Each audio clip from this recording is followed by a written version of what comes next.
আসসালামু আলাইকুম ওয়া রাহমাতুল্লাহি ওয়া বারাকাতুহু। পিতামাতাকে নিয়ে গুরুত্বপূর্ণ কয়েকটি কথা বলবো, আশা করি সকলে মনোযোগ দিয়ে শুনবেন ইনশাআল্লাহ।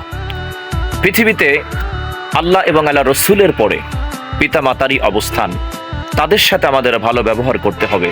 এই মর্মে নবী করিম সাল্লাল্লাহু আলাইহি ওয়াসাল্লাম তিনি বলেছেন যে তোমরা তোমাদের পিতামাতার সাথে ভালো ব্যবহার করো, তারাই হচ্ছে তোমাদের জন্য জান্নাত এবং তারাই হচ্ছে তোমাদের জন্য জাহান্নাম। এর কারণটা কি?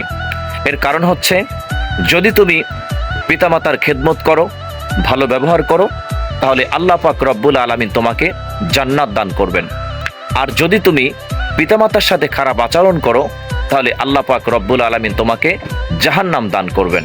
হাদিসের মধ্যে আসছে যে আল জান্নাতু তাহতা আকদামিল উম্মাহাত, মায়ের পদতলে সন্তানের জান্নাত। সুবহানাল্লাহ।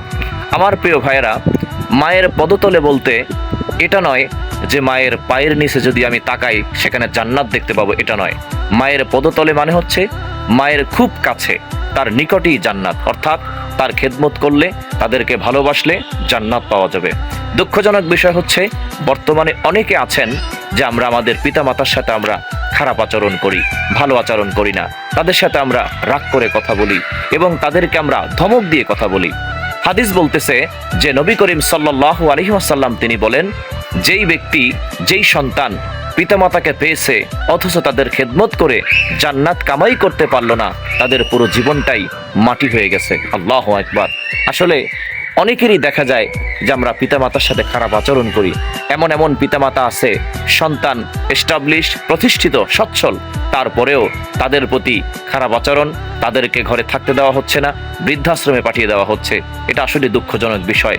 যেই সন্তানকে লালন পালন করতে গিয়ে পিতামাতা এত কষ্ট করে, এত ত্যাগ স্বীকার করে, এত বিসর্জন দেয় সুখ শান্তি, তারপরেও আমরা তাদের প্রতি আমরা কেন খারাপ আচরণ করি? এটা আসলেই মোটেও ঠিক নয়। এই জন্য বলতে চাই যে নবী করিম সাল্লাল্লাহু আলাইহি ওয়াসাল্লামের হাদিস অনুযায়ী আমরা বুঝতে পারি যে আসলেই পিতামাতার গুরুত্ব কতটা।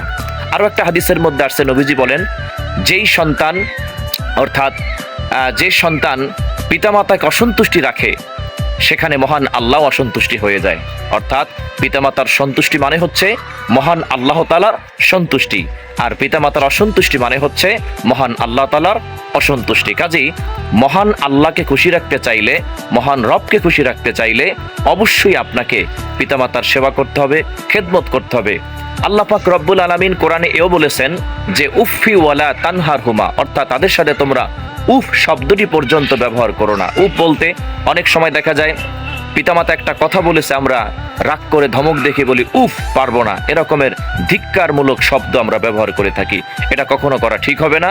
এজন্য আসুন আমরা তাদের সাথে সুন্দরভাবে, চমৎকারভাবে কথা বলার চেষ্টা করি এবং তারা যখন বার্ধক্যে পৌঁছে যাবে তখন তাদের সাথে আমরা ভালো করেই আমরা কথা বলার চেষ্টা করি।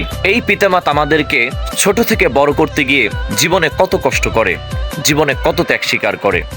তারা যখন বৃদ্ধ হয়ে যায়, বার্ধক্যে পৌঁছে যায়, তখন তাদেরও একজন সঙ্গীর প্রয়োজন হয়, খেদমতের প্রয়োজন হয়। আর তখনই আমরা যদি তাদেরকে তাড়িয়ে দেই, তাদের সাথে খারাপ আচরণ করি, এটা আসলেই আল্লাহ পাক রব্বুল আলামিন কখনই এটা মেনে নিতে পারবে না। আসুন আমরা তাদের সাথে ভালো আচরণ করি। যদি জান্নাত পেতে হয়, যদি মহান রবকে খুশি করতে হয়, তাহলে অবশ্যই তাদের খেদমত ছাড়া বিকল্প আর কোনো রাস্তা নাই।